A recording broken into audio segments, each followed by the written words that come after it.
This is a story of a town no one had heard of, whose story was heard, and whose needs were answered by a group of kids on the other side of the world. In the summer of 2010, a group of friends and I had the opportunity to travel to Peru with our school, part language immersion program, part community service project, and also part tour of a great country. At the time, I knew that this would be a great experience, but I had no idea how much it could change my life. As I walked on the plane, departing from Newark to Lima, Peru, I wondered what I would find on my journey. I was prepared to see a country with great culture and full of a rich world history. After my 9-day tour of Peru, having been to Machu Picchu, Cusco, and Lima, a group of five of my classmates and I traveled 1 hour north of Cusco by car to a town called Taray. Taray is a small village located in the Andes, deep in the Andes Mountains. In 2009, Taray was just completely wiped out by a mudslide and destroying all of the sources of health centers, trade, and education. Now, this mudslide had quite the impact on American media. Unfortunately, it wasn't the kind of message that the affected Peruvians had hoped for. The New York Times wrote that deadly mudslides stranded tourists in Peru, and the Washington Post wrote that mudslides trapped tourists near the Peruvian ruins. Nothing that accounted for the much destruction in several villages in the surrounding area. As my classmates and I worked in Taray for a couple of weeks, constructing bookshelves out of bamboo stalks, and also constantly interacting with cute Peruvian children, we had come to the conclusion that this town couldn't support itself simply on its own.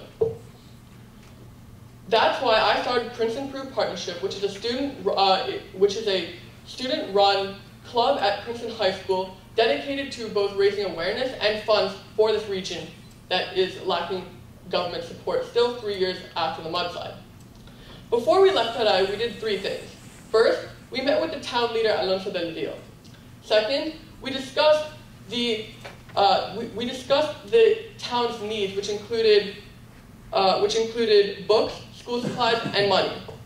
Third, we committed ourselves and we dedicated this project not to be a one-time thing. Although Alonso thought we were very nice kids, he doubted that we would return the next year.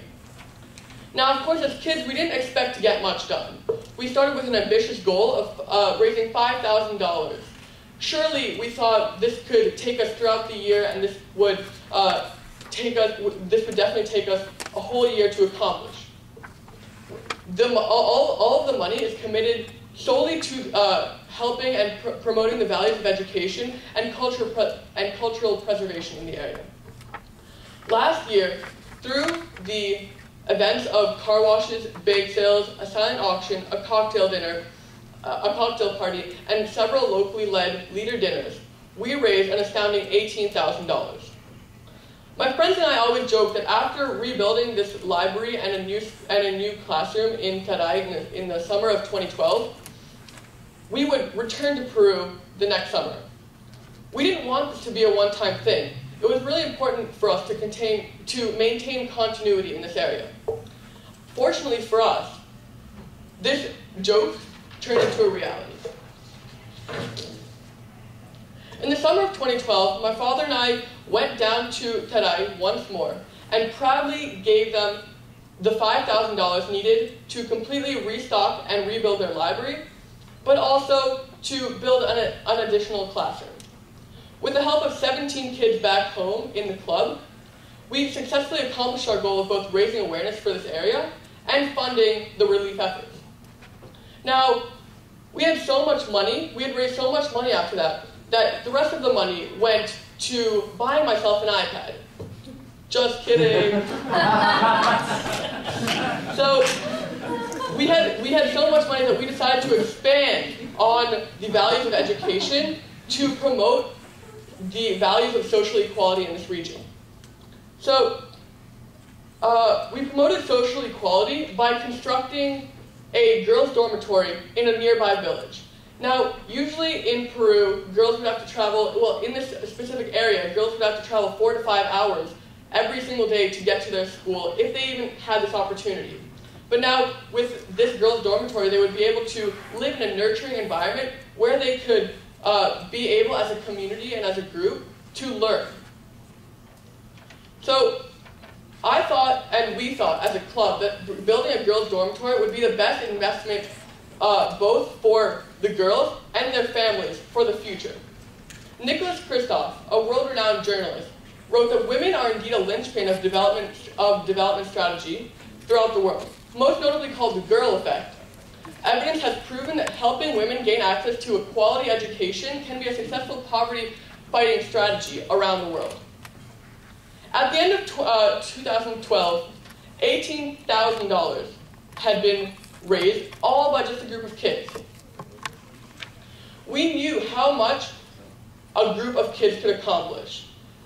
What started as a holiday and a vacation ended up developing and blooming into a full-fledged organization.